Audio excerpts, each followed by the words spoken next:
नमस्कार दोस्तों, मैं आपका दोस्त सी एस गुप्ता और आज हम यहाँ डिस्कस करने वाले हैं regarding section 80C, 80CCC, CCD 1, 1B and 2। सो बिना टाइम वेस्ट किए चलते हैं अपने सेक्शंस पे। सो गाइस, जैसा कि आपको पता है the famous section is 80C and 80C का सब famous thing is life insurance premium 1.5 lakh allowed है। बट ये पूरी इंफॉर्मेशन नहीं है गाइस। 1.5 लाख आपको अलाउड है, वो किसका अलाउड है? Section 80C, section 80CCC, section CCD 1 मिला के 1.5 लाख अलाउड है।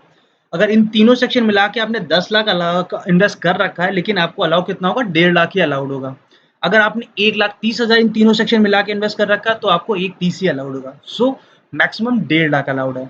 सो गाइस, हम स्टेप बाय स्टेप चलते हैं कि 80C में क्या क्या चीज़ है, 80CCC में क्या क्या चीज़ है, NCCD 1 में क्या है। सो गाइस, 80C में क्या है? The first thing is life insurance premium. Life insurance premium आप पे करते हो, ये किसके रिलेटेड अलाउड है? अगर आप अनमैरिड हो तो आपका खुद का तो अलाउड हो जाएगा। अगर मैरिड हो तो सेल्फ स्पाउस चिल्ड्रन का अलाउड हो जाएगा। आप पेमेंट तो किसी के रिगार्डिंग करते हो, आप पेरेंट्स के भी रिगार्डिंग पेमेंट कर सकते हो कि आपने लाइफ इंश्योरेंस प्रीमियम जो प्रीमियम बन रहा था अपने पेरेंट्स का, अपने फादर मदर का, वो आपने पे कर दिया, बट वो आपको अलाउड नहीं होगा आपके आईटीआर में। ठीक है गाइस, किसका अलाउ होगा? सेल्फ स्पाउस चिल्ड्रन का केवल अलाउ होगा। एचयूएफ के केस में एनी मेंबर। अब सेकंड पॉइंट आता है पीपीएफ। पीपीएफ भी सेल्फ स्पाउस चिल्ड्रन के रिगार्डिंग अलाउड होगा। आप पेरेंट्स का करते हो, कर सकते हो, बिल्कुल आप किसी के रिगार्डिंग भी करते हो, लेकिन अलाउ किसका होगा? सेल्फ स्पाउस चिल्ड्रन का। And the third point is, ये जो बिलो पॉइंट्स है ये ओनली फॉर द इंडिविजुअल है, मतलब आप स्पाउस का भी करते हो, चिल्ड्रन का भी करते हो। जैसे कि आपने एसपीएफ में पैसा आपने अपने लिए डाला, सेल्फ के लिए डाला, स्पाउस के लिए भी डाला, लेकिन आप आईटीआर में केवल जितना अमाउंट अपने आप से रिलेटेड है ना वही अलाउ आप ले सकते हो, वही अलाउ है, आप ले भी उतना ही सकते हो। उसके अलावा नहीं अलाउ, स्पाउस का नहीं अलाउ, चिल्ड्रन का नहीं allow, only for individual. Below points only for individual allowed है। कौन से? एसपीएफ में आप पैसा डाल सकते हो, आरपीएफ में पैसा डाल सकते हो, नेशनल सेविंग स्कीम में पैसा डाल सकते हो। अगर आपने होम लोन ले रखा, उसका प्रिंसिपल का रीपेमेंट करते हो गाइस, तो अलाउड, तो आपको यहाँ पे अलाउ हो जाएगा। लेकिन लोन किससे होना चाहिए? क्या फ्रेंड से लोन रखा है वो यहाँ पे कंसिडर करा जाएगा? नहीं, वो बैंक और फाइनेंशियल इंस्टीट्यूशन से लोन होना चाहिए। और उसका पर्पस क्या होना चाहिए? ओनली फॉर परचेज और कंस्ट्रक्शन। क्या रिपेयर रिनोवेशन ले रखा है उसके लिए जो प्रिंसिपल हम रीपेमेंट कर रहे हैं उसका मिलेगा, वो यहाँ पे कंसिडर्ड अमाउंट होगा? नहीं, ओनली फॉर परचेज और कंस्ट्रक्शन के लिए, नॉट फॉर रिपेयर और रेनोवेशन के लिए। अगर एफडी में पैसा लगाते हो 5 साल या उससे ज़्यादा, ट्यूशन फी पे करते हो चिल्ड्रंस की, मैक्सिमम 2 चिल्ड्रंस की, तो यहाँ पे अलाउ होगा maximum 2 children for full time education in India, तो यहाँ पे अलाउ हो जाएगा।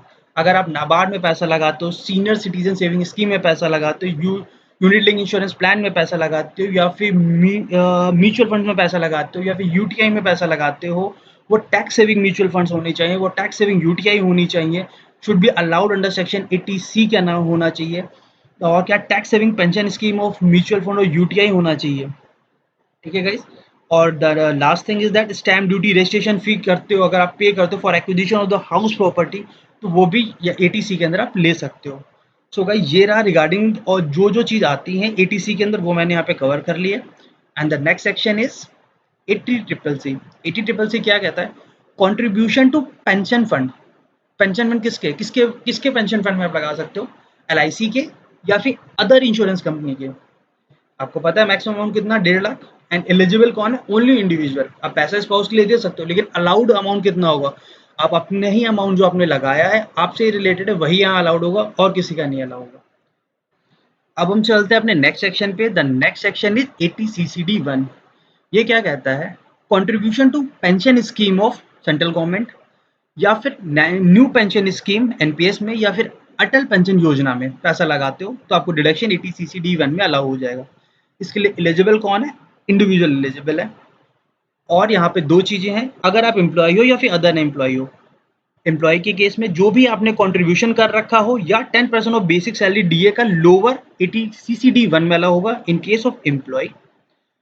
अदर देन एम्प्लॉय, अगर आप एम्प्लॉय नहीं हो तो जो भी आपने पैसा लगा रखा है, या फिर 20% of GTI, gross total income. Gross total income का मतलब क्या होता है? डिडक्शन से पहले जो छूट आप लेते हो, जो डिडक्शन लेते हो उनसे पहले, डिडक्शन के बाद जो आती है उसे एनटीआई कहते हैं, net taxable income, total income. So GTI total जो भी आपकी ग्रॉस टोटल इनकम का 20%, इस केस में other than employ GTI 20% of GTI, या फिर जो आपने कंट्रीब्यूट कर रखा लोअर ऑफ द फॉलोइंग, आपका यहाँ पे 80CCD 1 में अलाउड हो जाएगा।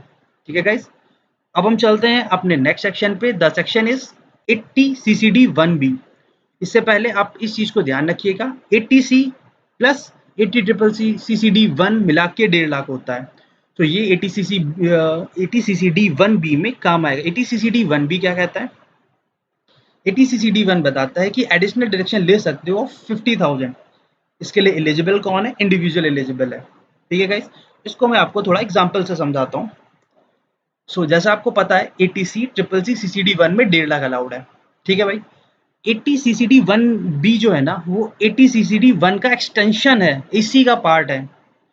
गाइस, जब भी आपका 1.5 लाख, इन तीनों सेक्शन मिला के 1.5 लाख से ऊपर होता है और उसका कारण 80CCD1 बनता है, सच अमाउंट 1.5 लाख के ऊपर वाला अमाउंट, जैसे यहाँ पे क्या है 50,000, वो 80CCD1B में ले सकते हो और इसकी लिमिट क्या है 50,000। ठीक है गाइस, एक बार मैं फिर से बोलता हूँ, ये लाइन बहुत इंपॉर्टेंट है। 80C 80CCC CCD1 मिला के अगर 1.5 लाख से ऊपर होता है और उसका कारण बनना है 80CCD1। अच्छा, यहाँ पे 1.5 लाख के ऊपर है, 1.5 लाख के ऊपर का कारण आपका ये बनना है, आपका आप ये भी ले सकते हो, लेकिन पहले आप इन दोनों को आप यहाँ पे ये भी कह सकते हैं कि 1 लाख ये ले लीजिए, 50,000 ये ले लीजिए। यहाँ पे आपका बेनिफिट नहीं होगा, पहले आप इन दोनों सेक्शन में मिला के देख लीजिए। 1.5 लाख आपका हो रहा है, यहाँ पे 1.5 लाख मेरा हो रहा है, ये 50,000 यहाँ शिफ्ट कर दीजिए।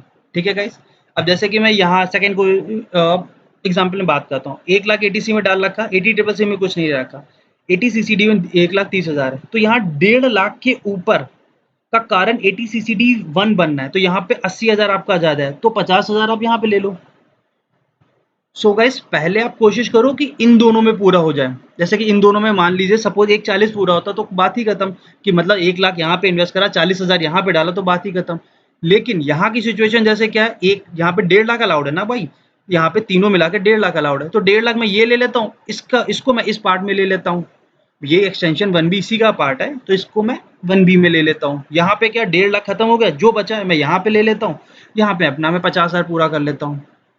ठीक है गाइस, अगर आपको नहीं समझ में आए प्लीज कमेंट करिएगा, हम और डिटेल में आपको समझाएंगे और सब बहुत सारे एग्जाम्पल लेके। ठीक है गाइस, जब हम चलते हैं अपने नेक्स्ट एग्जाम्पल पे, नेक्स्ट सेक्शन पे, the next section is 80CCD2। ये क्या कहता है? Employer contribution.